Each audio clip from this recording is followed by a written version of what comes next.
mean. Archaeology material remains don't teach us that. We have to interpret it. And the interpretations have not always been agreed on. In other words, we don't have proof. This is crucial. A destruction layer in the ruins does not tell us the identity of the people involved.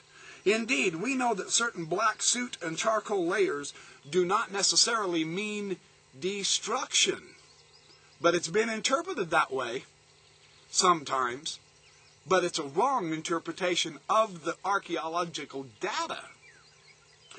The ancient cultural and political horizons and sequences can only be reconstructed by hypothesis from every kind of critical sifted evidence available.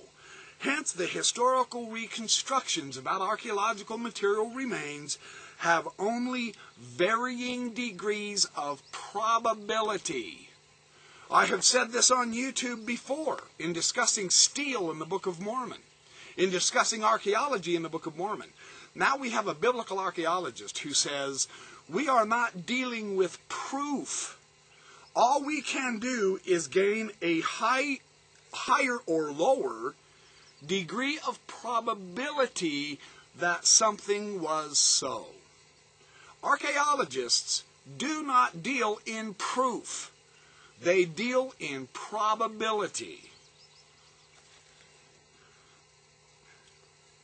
Final proof of anything ancient must be confined to such questions as how pottery was made, what rock was used, and what food and fauna were present to these ancient peoples. Certainly that proof does not extend to the validity of the religious claims the Bible places upon us. The Bible is not a mine for scientifically grounded certainties about anything. Are you getting a feel for the nature of what G. Ernest Wright is teaching? It's critical. He says inscriptional evidence, this is on page 169, 170. Inscriptional evidence is of exceptional importance for biblical backgrounds and for occasional mention of biblical names. We have to have the inscriptions if we are to really understand what the people were thinking. Archaeological remains by themselves don't mean anything. They are mute. He says, these hypotheses that we propose in explaining the ancient peoples, they will stand or be altered. They will stand or be altered as new information makes change necessary. Archaeology doesn't have finality in the say-so. It changes what we think we know. This is a biblical archaeologist, folks.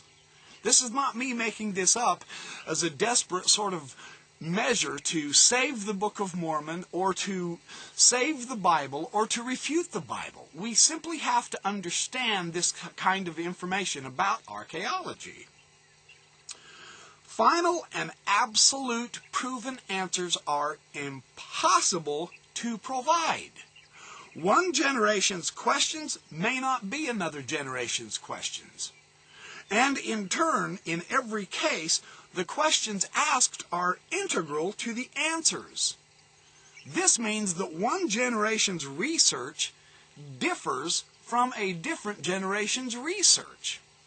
It's not even the same. It changes. On page 171, he's saying that some scholars raise basic questions and regard different viewpoints, what is proven, what is not proven about a society or an ancient culture. And the question is, are these two polar opposites of proof-disproof really the methodological tune by which archaeology, the use of archaeology as proof or as evidence? The question is it used as proof or evidence? Now, the skeptic, he always has the advantage, because archaeology speaks only in response to our own questions, and one can call any tradition not provable. Thus, since no proof can be attained anywhere. Notice what he's saying here. No proof can be attained anywhere. One extreme simply asks that archaeological data be presented, and the attempt to prove anything in literary tradition needs to cease. Are you getting that? Both sides of the controversy use the term proof in ways inadmissible, even absurd, with regard to any past cultural or political or socio-economic history. Whether it's the Trojan history, Phoenician history, or what history remains in the book of Joshua, this idea of using proof and disproof is not the proper methodology. The dictum of Roland de Vaux is axiomatic. In other words, this is fundamental. This is the basic basis that we have to work with archaeology. And what does de Vaux say?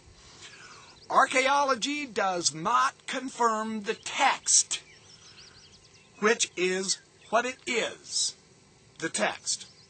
It can only confirm the interpretation which we give it. Conversely, archaeology dealing with the wreckage of antiquity proves nothing in itself. Ambiguity and relativity enter every sphere of human activity. Some minds rise above others as masters of their peers, but the solid proofs which so many assume possible at the end of either scientific or historical work cannot be attained by finite beings. That's on page 172 of the book, The Bible in its Literary Milieu. That's one archaeological scholar that we're dealing with here who says we have to take a more careful look of discussing archaeology as proving and disproving. No good. Now, and the reason, and this is fascinating too, I'm not going to get into this book totally. P.R.S. Murray, this little text is A Century of Biblical Archaeology. And what Murray shows, it's about a 200-page text. What Murray shows, when I first read this book, I remember I was being so electrified, I was blown away, because he explores dozens, if not hundreds, of archaeological discoveries and excavations and various interpretations of the archaeological record from some of the greatest archaeological minds of the last century, beginning in 1800s, and he moves all the way up into the 1900s, and he shows step by step, one by one, that the interpretations of the archaeological data that were understood as proving the Bible true, because that was the intent of the archaeologists before they understood the nature of their own discipline.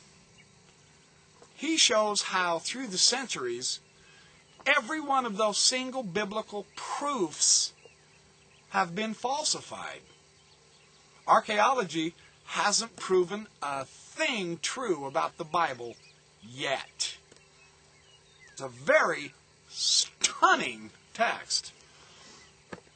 And just as a couple of examples, and I'll just show you real quick.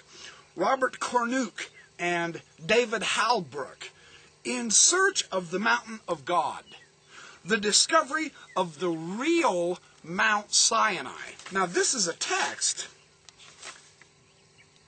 that was published in 2000, fairly new. Did you know there are dozens of candidates for Sinai? And we still don't know where the real mountain is? There's all kinds of various hypotheses and ideas. Now, I've heard people argue with me before. They say, well, you would think that something as important as what occurred in the Book of Mormon, you would think you could find archaeological proof from that event. Well, I'm going to throw it back at you. You would think that Mount Sinai, of all the mountains, would have been remembered, wouldn't you? You would think we could know where Sinai is, and we don't.